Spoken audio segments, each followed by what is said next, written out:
अस्सलामुअलैकुम। जो आज का लेक्चर है वो हम स्टार्ट करते हैं। लास्ट टाइम जो हमने स्केजुलर तक पढ़ा था, सेकंड चैप्टर जो प्रोसेस मैनेजमेंट का, वो कंटिन्यू करते हैं। तो लास्ट लेक्चर में हमने पढ़ा था प्रोसेस कंट्रोल ब्लॉक। उसकी एक डायग्राम देखी थी कि प्रोसेस कंट्रोल ब्लॉक क्या है। मैंने आपको बताया था कि हर एक प्रोसेस जो रिप्रेजेंट होता है वो किससे होता है, एक पीसीबी से होता है, जो प्रोसेस कंट्रोल ब्लॉक है। तो वो डायग्राम अगर लास्ट लेक्चर निकाल के आप लोग देख लेना, डायग्राम में क्या था, पॉइंटर था, प्रोसेस की स्टेट्स थी, फिर प्रोसेस का एक नंबर था जो आइडेंटिफिकेशन नंबर था, फिर उसके बाद हमारे पास प्रोग्राम काउंटर रजिस्टर था, फिर बाकी जो रजिस्टर्स हैं वो आ गए हैं, फिर एक मेमोरी मॉड्यूल था। तो आप डायग्राम निकाल के देख लेना। उसके बाद हमने फिर क्यूज़ देखी थी, कौन कौन सी क्यूज़ होती हैं प्रोसेस स्केजुलिंग में। जॉब क्यू थी, रेडी क्यू थी और वेटिंग क्यू थी। जॉब क्यू क्या होती है, सेकेंडरी स्टोरेज में पड़ी होती है कोई भी जॉब। वो सेकेंडरी स्टोरेज से का वो फिर किसके लिए डिमांड करती है, मेन मेमोरी के लिए। रेडी क्यू क्या थी, जॉब जो है मेन मेमोरी में पड़ी होती है और किसका वेट कर रही थी, प्रोसेसर की एलोकेशन का। और वेटिंग क्यू में कौन सी जॉब आती है, जो इनपुट आउटपुट की रिक्वेस्ट के लिए प्रोसेसर जिसको साइड लाइन करके वेटिंग क्यू में भेज देते हैं। फिर हमने स्केजुलर्स देखे थे। लॉन्ग टर्म स्केजुलर था जिसको हम जॉब स्केजुलर भी बोलते हैं, शॉर्ट टर्म स्केजुलर था जिसको हम सीपीयू स्केजुलर भी बोलते हैं, और मीडियम टर्म स्केजुलर था जिसमें स्वैप इन स्वैप आउट वाला कॉन्सेप्ट था। आगे कंटिन्यू करते हैं। तो अगला जो टॉपिक है वो हमारा कॉन्टेक्स्ट स्विचिंग का। अब कॉन्टेक्स्ट स्विचिंग क्या है? कॉन्टेक्स्ट स्विचिंग है बेसिकली जब सीपीयू एक प्रोसेस से काम छोड़ के दूसरे प्रोसेस पे शिफ्ट होता है, उसको कॉन्टेक्स्ट स्विच कहते हैं। सीपीयू करंटली एक प्रोसेस पे वर्क कर रहा है, जब उस प्रोसेस से वो किस पर फ्रीक्वेंटली शिफ्ट होता है, बार बार। फ्रीक्वेंटली का मतलब है कि अगर सीपीयू एक प्रोसेस पे काम कर रहा है उससे दूसरे प्रोसेस पे शिफ्ट हो जाएगा। इस तरह की एग्जांपल ले लो राउंड रॉबिन की, जिसमें आप एक टाइम स्लाइस एलोकेट कर देते हो किसको, हर प्रोसेस को सीपीयू पर रन करने के लिए। जो ही वो टाइम स्लाइस ख़त्म होती है तो सीपीयू क्या करता है, स्विचिंग करता है उस प्रोसेस से जिसकी अगली प्रोसेस की बारी है उस पर स्विच कर जाएगा। तो ये कॉन्टेक्स्ट स्विच है। अब कॉन्टेक्स्ट स्विच में किस बात का ध्यान रखना है कि जिस प्रोसेस को आप लोग, एक प्रोसेस जो करंटली रन हो रहा था सीपीयू के अंदर, अब ये प्रोसेस जो करंटली रन हो रहा था इसको हटा के आपने क्या किया है, नया प्रोसेस आप लेके आए हो। वो अगर आपका रेडी क्यू में था, लेट्स सपोज ये रेडी क्यू में से आप कोई और प्रोसेस लेके जब इसका टाइम स्लाइस ख़त्म हो गया, अब क्या है, अब इसकी जो भी करंट स्टेट है, करंट स्टेट इसकी जो भी है वो सीपीयू सेव कर लेगा। किस में सेव करेगा, इस प्रोसेस पीसीबी में सेव करेगा। इस प्रोसेस का जो भी पीसीबी है उसमें उसकी करंट स्टेट सेव कर लेगा जिस पर ये इसको हटा रहा है। जिस वक्त ये इसको हटा रहा है इसकी करंट स्टेट क्या है, इसके सीपीयू रजिस्टर्स की वैल्यूज़ क्या हैं, उनका स्टेटस क्या है, वो सब कुछ किस में सेव कर लेगा, पीसीबी में। क्यों सेव कर रहा है, जब नेक्स्ट टाइम ये प्रोसेस अगली बारी में, जब इसको नेक्स्ट साइकिल में वापस बारी मिलेगी प्रोसेसर में रन होने के लिए, तो उसको उसी करंट स्टेट से वो दोबारा रन करे, बिल्कुल शुरू से फिर इसको रन ना करना पड़े। अगर इसकी ये स्टेट को सेव नहीं करेगा पीसीबी में तो क्या होगा, नेक्स्ट टाइम ये वापस आएगा तो इसका पिछला रिकॉर्ड होगा ही नहीं, तो इसको सीपीयू को वापस शुरू से प्रोसेस करना पड़ेगा। तो एक प्रोसेस को करंट सेव हम लोग, करंट स्टेट उसकी क्यों सेव कर रहे, ताकि जब नेक्स्ट साइकिल में उसकी बारी वापस आए तब आप लोग उसको वहाँ से ही शुरू कर सको जहाँ से उसको प्रोसेसिंग स्टॉप हुई थी, जब उस वजह से कॉन्टेक्स्ट स्विचिंग जहाँ परफॉर्म हुई थी। तो ये बेसिकली कॉन्टेक्स्ट स्विचिंग का कॉन्सेप्ट है। बुक में देख लो क्या, CPU switches from one process to another frequently in multi programming systems. The interrupt also causes CPU to stop the execution of current process and move to another process or kernel routine। ये कब होता है, जब multi program system में मैंने आपको बताया था कि उसमें क्या था कि जब भी कोई एक प्रोसेस इनपुट आउटपुट के लिए रिक्वेस्ट करता है तो सीपीयू उसको साइड लाइन कर देता था। जो ही वो प्रोसेस इनपुट आउटपुट को रिक्वेस्ट कंप्लीट कर लेता था तो वो सीपीयू के एक इंटरप्ट जनरेट कर रहा था, मैंने अपना काम कंप्लीट कर लिया। तो सीपीयू करंटली जिस पर भी काम कर रहा था सीपीयू उसको थोड़ी देर से हटा के, तो जिसको उसने वेटिंग स्टेट में भेजा उसको वापस ला के उस पर प्रोसेसिंग करके उसको ख़त्म करके आगे भेज देता है। तो ये वो चीज़ है। The system must save the current context. किसका करंट कॉन्टेक्स्ट, जो जिस भी प्रोसेसर को हटा रहा है। The information is used when the same process is executed again later. This information includes the value of CPU register, process state and memory management information. It is stored in process control block.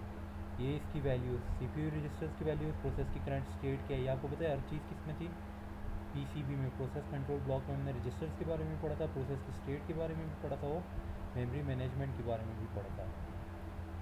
The process of switching from one process to another and saving the state of current process is called context switch. तो ये context switch है, जब CPU ने एक process से दूसरे process पे shift होना है तो जिस प्रोसेस को वो हटा रहा है उसकी क्या करेगा, उसकी जो भी करंट स्टेट है उसको सेव कर लेगा। किस में सेव करेगा? प्रोसेस कंट्रोल ब्लॉक में। फिर ऑपरेशंस आ गए। प्रोसेस पे ऑपरेशंस कितने परफॉर्म होते हैं? तो दो तरह के ऑपरेशंस प्रोसेस पे परफॉर्म होते हैं। कौन कौन से ऑपरेशंस होते हैं? एक प्रोसेस क्रिएशन होता है, ऑपरेशंस ऑन प्रोसेस। अब दो तरह के इस पे ऑपरेशन को, प्रोसेस क्रिएशन और प्रोसेस टर्मिनेशन। अब किस कोई भी प्रोसेस उस पर ये दो तरह के, एक प्रोसेस क्रिएट होगा और प्रोसेस टर्मिनेट होगा, उस दरमियान जो भी होता है वो होगा। तो ये दो आपके ऑपरेशन हैं जो आप प्रोसेस पे परफॉर्म करते हो। प्रोसेस क्रिएशन क्या चीज़ है? अब process, parent process create children process, ठीक है। तो children process can also create other processes forming a tree. ये अगर आपने कॉन्सेप्ट पढ़ा हो किस में, अगर हम डेटाबेस जब पढ़ेंगे उसमें देखेंगे तो हायरार्किकल मॉडल अगर आपको पता हो, हायरार्किकल मॉडल, तो उसमें क्या होता है, एक रूट होती है। रूट क्या होता है? पेरेंट होता है। अब उस रूट के मज़ीद आगे लीव्स होते हैं। तो जिस तरह पेरेंट अगर रूट नोड आ गया है उसके आगे चाइल्ड होंगे, फिर चाइल्ड के चाइल्ड होते हैं। तो ये सारी क्या एक ट्री बन रही होती है। तो वो कह रहे हैं कि parent process child process create करता है, फिर आगे चिल्ड्रन प्रोसेस भी आगे कोई और प्रोसेस क्रिएट कर सकते हैं। अब प्रोसेस में क्रिएट ज़ीरो और more new child processes. Process creation may be limited by amount of resources that a parent process has. If a parent process creates a child process, the child process may create child process of its own. It results in a tree of process. When a child process is created, it may be able to obtain resources directly from parent. It may only be able to obtain a subset of parent's resource, or it must require its own resources. It is usually a good idea to limit the resources of child process as a single user process could create hundred of child processes, each might be able to acquire resources of own, leaving no resources for other process. अब कह रहा है क्या basically, ये एक diagram देखो। अब इस डायग्राम में क्या ए है? ए क्या है? रूट नोड है। रूट नोड क्या? पेरेंट है। ये सब पेरेंट है। ये क्या आ गया? ए रूट नोड है जो पेरेंट है। अब इस पेरेंट के दो चाइल्ड हैं। कौन कौन से चाइल्ड है? बी और सी। अब ज़रूरी नहीं है कि हर चाइल्ड के भी आगे चाइल्ड होंगे। तो कह रहे हैं बी और सी, ए के चाइल्ड कौन है? बी और सी। अब ये जो बी है ये रिसोर्सेज किसकी यूज़ कर सकता है? पेरेंट की रिसोर्सेज अपनी यूज़ कर सकता है। लेकिन जब बी के आगे मज़ीद चिल्ड्रन आ गए, डी ई एफ, बी के आगे मज़ीद चिल्ड्रन आ गए, अब ये इतनी लिमिटेड रिसोर्सेज होती हैं ना कि हो सकता है कि ये रिसोर्सेज सारी ले लो और बाकियों के लिए कुछ छोड़े ना। तो ये क्या करते हैं? लिमिट कर देते हैं, यार आप इतनी रिसोर्सेज यूज़ कर सकते हो, आप इतनी कर सकते हो, आप इतनी कर सकते हो। तो ये इसकी रिसोर्सेज अपने पेरेंट की एक्सेस कर सकता है, ये अपने पेरेंट की एक्सेस कर सकता है। जिस तरह इसका कोई चाइल्ड नहीं है तो ज़रूरी नहीं है किसी भी चाइल्ड के आगे फर्दर चिल्ड्रन होंगे। तो ये बेसिक प्रोसेस क्रिएशन है, किस तरह प्रोसेस है क्रिएट हो रहे हैं। When a process create a new process, the parent may continue to execute concurrently with his children, और it must wait until some और all children have terminated execution. Concurrently का मतलब होता है साथ साथ। ये भी साथ एग्जीक्यूशन कर सकते हैं एक ही टाइम पर, ये भी एग्जीक्यूट हो सकता है, ये भी एग्जीक्यूट हो सकता है, या ये साथ साथ एग्जीक्यूशन करते हैं, या फिर पेरेंट वेट करता है कि जब ये चाइल्ड प्रोसेस अपनी एग्जीक्यूशन ख़त्म कर लें, रिजल्ट सबमिट करवा दें, तब ये पेरेंट एग्जीक्यूशन कंप्लीट करते हैं। कुछ भी हो सकता है। In terms of address space, the child may be an exact duplicate of the parent. This would allow the child and parent to communicate very easily as they share same address space. अब ये address space का क्या, मैं आपको पता है memory में एक स्पेस, मेमोरी में किसी जगह भी रिजाइड कर रहे हैं तो उसका एक एड्रेस होता है। मेमोरी में हर जगह का एड्रेस है। आप डायरेक्टली उस, मैंने याद होगी आपको एक एग्जांपल दी थी, कौन सी, वो मैंने एक सेक्टर या घर की एग्जांपल बना के बताई थी कि ये छोटे छोटे ब्लॉक्स आ जाते हैं मेमोरी के अंदर, जिनको आप क्या बोलते हो? पेजेस बोलते हो, या फिजिकल मेमोरी की इसमें फ्रेम्स आ जाती हैं। तो हर जगह का एक बेस एड्रेस होता है। तो आप डायरेक्टली कोई भी चीज़ सर्च करनी है तो आप उस एड्रेस पे चले जाते हो, बजाय इसके कि आप शुरू से एक एक इंस्ट्रक्शन को सोचो। क्योंकि मैंने एक जनरल एग्जांपल बुक की दी थी। बुक में आपने कोई टॉपिक सर्च करना है तो क्या करते हो आप, आपको अगर पेज नंबर पता है तो आप डायरेक्टली उस पेज पे चले जाते हो, अगर नहीं पता तो फिर आपको शुरू से वो हर पेज देखना पड़ता है। तो वो कॉन्सेप्ट है। फिर प्रोसेस की टर्मिनेशन आ गई। अब प्रोसेस क्रिएट तो हो गया, प्रोसेस टर्मिनेट कब करता है? जब वो अपनी एग्जीक्यूशन कंप्लीट कर लेते हैं। तो अब process normally terminates when it has finished executing it's last statement. अब दो कॉल्स यूज़ होती हैं प्रोसेस की टर्मिनेशन के लिए, एक होती है अबॉर्ट और दूसरी होती है एग्जिट और abort. It typically tells the operating system by issuing some form of exit system call. At this point, the process may output some data to its parent if it is child process.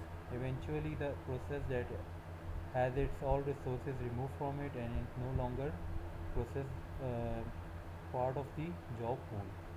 A child process may be terminated by its parent process using abort call. This may occur because the child has asked for too many resources, the child is no longer wanted, or the parent is terminating. The operating system may not allow a child process to continue executing after its parent terminates. In some cases, the child process should not continue. अब इसमें क्या है, process termination में दो commands आपकी use हो रही हैं सिस्टम कॉल से। एग्जिट है मतलब एग्जिट का मतलब है सारे टर्मिनेट हो रहे हैं ये।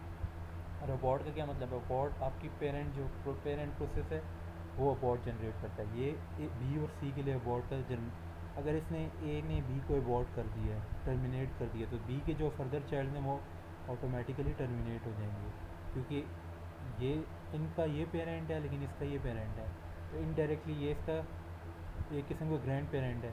अगर इसने इसको टर्मिनेट किया तो ये ऑटोमेटिकली टर्मिनेट हो जाएंगे। अगर बी खाली अबॉर्ट जनरेट कर रहा है तो सिर्फ ये तीन टर्मिनेट होंगे। अगर ए जनरेट कर रहा है तो बी और सी ये दोनों टर्मिनेट होंगे। अगर बी टर्मिनेट हो रहा है तो ये ऑटोमेटिकली टर्मिनेट हो जाते हैं। तो एग्ज़िट का क्या मतलब है, सारा पूरा प्रोसेस आप टर्मिनेट कर रहे हो।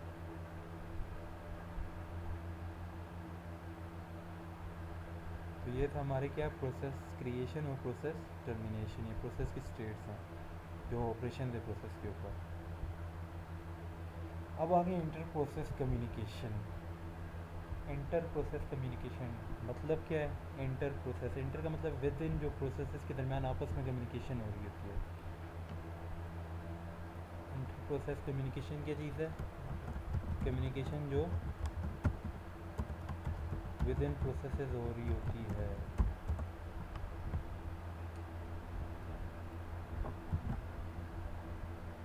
ड्यूरिंग एग्जीक्यूशन आपको पता है कि मल्टीपल प्रोसेसेस होते हैं, मल्टीपल प्रोसेसेस आपस में कम्युनिकेट कर सकते हैं। अब inter process communication is a capability supported by operating system that allows one process to communicate with another process. Inter का मतलब ही क्या है, विद इन प्रोसेसेस के दरमियान जो कम्युनिकेशन हो रही है। तो आईपीसी क्या है, allows one process to communicate with another process. The process can be running on the same computer or on different computers connected through a network. अगर वो क्लस्टरिंग के या डिस्ट्रीब्यूटेड सिस्टम्स हैं तो उनके दरमियान भी प्रोसेस जो डिफरेंट कंप्यूटर्स पर रन हो रहे होते हैं वो भी कम्युनिकेट कर सकते हैं। Inter process communication enables one application to control another application and for several applications to share the same data without interfering with one another. अब इसमें दो चीज़ें होती हैं, एक इंडिपेंडेंट प्रोसेसेस होते हैं और एक डिपेंडेंट प्रोसेसेस होते हैं।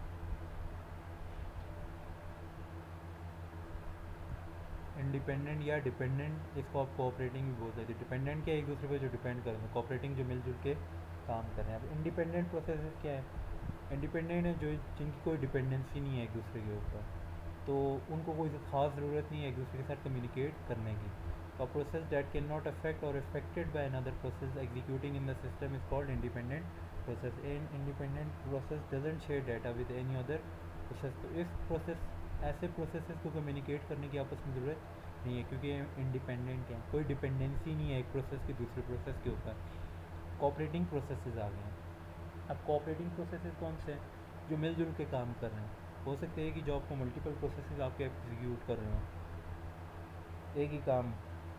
अब क्या है, a process that can affect or be affected by other processes, जिस एक प्रोसेस का किसी और प्रोसेस पे असर पड़ रहा है, इफेक्ट है किसी उसका, या उस पर कोई इफेक्ट है या उसकी वजह से किसी और प्रोसेस पे इफेक्ट है, तो कोऑपरेटिंग प्रोसेसेस हैं। ये डिपेंडेंसी है इनके दरमियान। अब डिफरेंट एडवांटेजेस क्या हैं अगर प्रोसेसेस कोऑपरेट कर रहे हैं, तो सबसे पहले इंफॉर्मेशन शेयरिंग है। Process cooperation is necessary because many users may need to access the same information such as a shared file. An environment must be provided where such information can be accessed by multiple users concurrently. एक चीज़ है उसको अगर 5 बंदे मिल के काम कर रहे हैं तो एक चीज़ अगर किसी एक के पास है तो वो शेयर कर देते हैं सब में, ताकि अगर किसी और को वही चीज़ या फाइल ज़रूरत है तो वो उसको ईज़िली मिल जाए। Computation speed up. अब कंप्यूटेशन क्या होती है? कंप्यूटेशन कौन कर रहा होता है? प्रोसेसर कर रहा होता है। कंप्यूटेशन स्पीड अप क्या है कि एक काम को आप एग्जीक्यूट करो। तो वही एग्जांपल दे देता हूँ, नादरा वाली जो आपको मैं दे रहा था। अगर एक काउंटर है तो 100 बंदे तो टाइम ज़्यादा लगेगा। वही 4 काउंटर 100 बंदों को डील कर रहा है तो टाइम ज़ाहिरी बात है कम लगेगा, क्योंकि 4 बंदे आ गए। तो एक बंदा जिस पर 100 बंदों का लोड था वो क्या डिस्ट्रीब्यूट होकर 25 पर, अगर 4 काउंटर हैं तो हर काउंटर पर 25 आ गए। तो ये कंप्यूटेशन स्पीड अप इसको बोलते हैं। One task can be divided into multiple task to be executed faster. All divided subtasks can be executed concurrently to speed up the computation. In this case, these subtasks may require to cooperate with each other as they are part of the same task. तो ये क्या कह रहा है computation speed up में कि आपका एक लेट्स सपोज कि एक प्रोसेस था आपका, या एक टास्क थी जिसने एग्जीक्यूट होना था। ये एक टास्क है जी जिसने एग्जीक्यूट होना था, और इस टास्क में फ़र्ज़ करो 100 इंस्ट्रक्शन है जिन्होंने एग्जीक्यूट होना। क्या है? 100 इंस्ट्रक्शन हैं। तो मैं कहता हूँ मैं इनको 5 पार्ट्स में डिवाइड कर देता हूँ। इस टास्क को तो मैं 5 पार्ट्स में डिवाइड कर दिया। एक ही टास्क है एक ही, लेकिन इसको मैंने डिवाइड कर दिया फ़िलहाल सब टास्क में, 4 और 5। अब क्या है 20-20 पर है, इसमें के पास भी 20 है, इसके पास भी 20-20-20। अब क्या है, क्योंकि ये एक दूसरे पे डिपेंडेंट हैं, क्योंकि एक ही टास्क का हिस्सा है, तो इनका आपस में कम्युनिकेट करना लाजमी है। तो ये कोऑपरेट कर रही हैं, आपस में कम्युनिकेट करेंगी। इसका इस पे इफेक्ट हो सकता है, इसका इस पे इफेक्ट हो सकता है, इसका इस पे इफेक्ट है, इसका इस पे इफेक्ट है। तो आपने क्या किया, इनको सब पार्ट्स में डिवाइड कर दिया। आप हर एक को आप अलग अलग से एग्जीक्यूट करवा रहे हो। तो कंपटीशन स्पीड अप है। एक ही बंदा अगर इस सारे को एक ही प्रोसेसर डील कर रहा होता तो क्या होता है, ज़्यादा टाइम लगता। अब आप 5 डिफरेंट प्रोसेसर हर एक पार्ट को डील कर लेंगे, तो ये कंपटीशन स्पीड अप है। मॉड्यूलैरिटी है। मॉड्यूलैरिटी अब क्या है कि अब अगर आपने वीपीयू का याद हो तो मॉड्यूल्स थे या फंक्शंस थे कि स्ट्रक्चर्ड प्रोग्रामिंग है। क्या कह सकते हो कि आप ऐसा काम कर रहे हो जिसमें एक स्ट्रक्चर वाइज कर रहे हो, मीन्स ऐसे पार्ट्स में डिवाइड कर रहे हो कि हर चीज़ को आप अलग अलग सही क्लियर है आपको। अगर आपको बाद में भी किसी चीज़ को आप देखो तो आपको सामने पता चल जाएगा यार ये पार्ट्स में डिवाइड है। लेट्स सपोज अगर वीपी का एक प्रोग्राम था जिसमें हमने मल्टीपल मैथ्स के ऑपरेशन डिवीजन भी करनी थी, मल्टीप्लिकेशन भी, एडिशन भी, सब्ट्रैक्शन भी करनी थी, और क्या था ये 5 जो भी हैं। फिर आपने क्या किया था कि हर एक का आपने अलग अलग क्या कर लिया था, फंक्शन क्रिएट कर लिया था या मॉड्यूल क्रिएट कर लिया था। तो मिक्स अप नहीं हो रहा। आपने मॉड्यूल को देखा यार, आपको पता चल जाएगा ये यहाँ पर मैंने डिवीजन की थी, इस जगह मैंने क्या कर लिया था, मैंने मल्टीप्लिकेशन कर ली थी 2 नंबर से। तो ये सेम है। Process cooperation is very important. Is the system is to be constructed in modular style. The modular system divide the functions into separate processes और थ्रेड्स। उसके बाद कन्वीनियंस आ गई है। अब कन्वीनियंस क्या है? Process cooperation provide convenience if single user is working on multiple tasks at the same time. It must ensure that any conflicts are avoided in the system if the user is using the same data in multiple tasks. Conflict क्या है? क्या conflict एक किस्म का होता है यार कि इसमें आपको बताता है कि शेयर्ड रिसोर्सेज होती हैं और मल्टीपल आपकी क्या प्रोसेसेस हैं या आपके टास्क हैं, वो उनको रिक्वेस्ट करती हैं उसको एक्वायर करने के लिए। तो ऑपरेटिंग सिस्टम क्या करता है, एक फेयर तरीके से उसको डिस्ट्रीब्यूट करता है। तो कन्फ्लिक्टिंग रिक्वेस्ट थी उस वक्त। तो इसमें 2 चीज़ होती हैं, एक शेयर्ड मेमोरी मॉडल होता है और एक मैसेज पासिंग मॉडल होता है। अब शेयर्ड मेमोरी मॉडल है या फिर मैसेज पासिंग मॉडल है, इसमें क्या हो जाएगा, इसमें बेसिकली प्रोड्यूसर कंज्यूमर एग्जांपल आ गई है। अब प्रोड्यूसर शेयर्ड मेमोरी मॉडल में क्या किया, प्रोड्यूसर कंज्यूमर एग्जांपल है। अब ये सिंपल सा अगर मैं समझाऊँ आपको प्रोड्यूसर कंज्यूमर एग्जांपल क्या है, तो ये है कि ये भी फ़िलहाल हम लोग पढ़ रहे हैं क्या चीज़,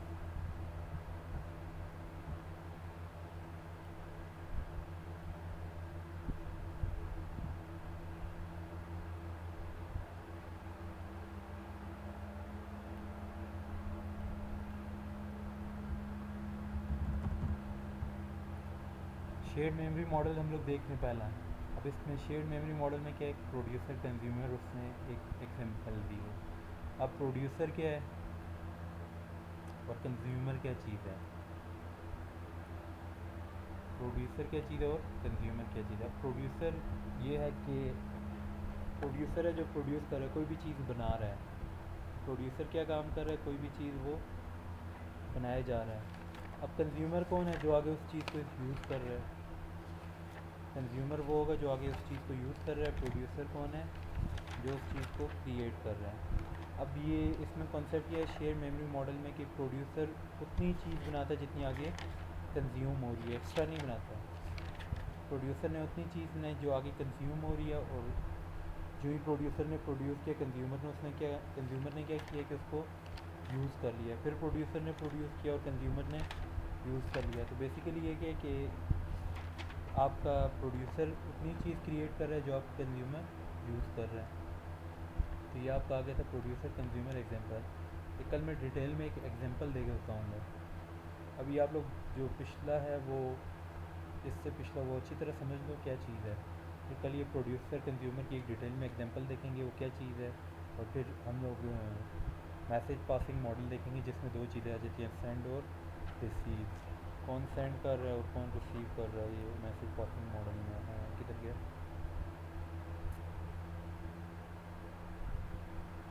ये मैसेज पासिंग मॉडल है, इसमें हमारे पास सेंड और रिसीव की दो कमांड या कॉल आ जाएंगे।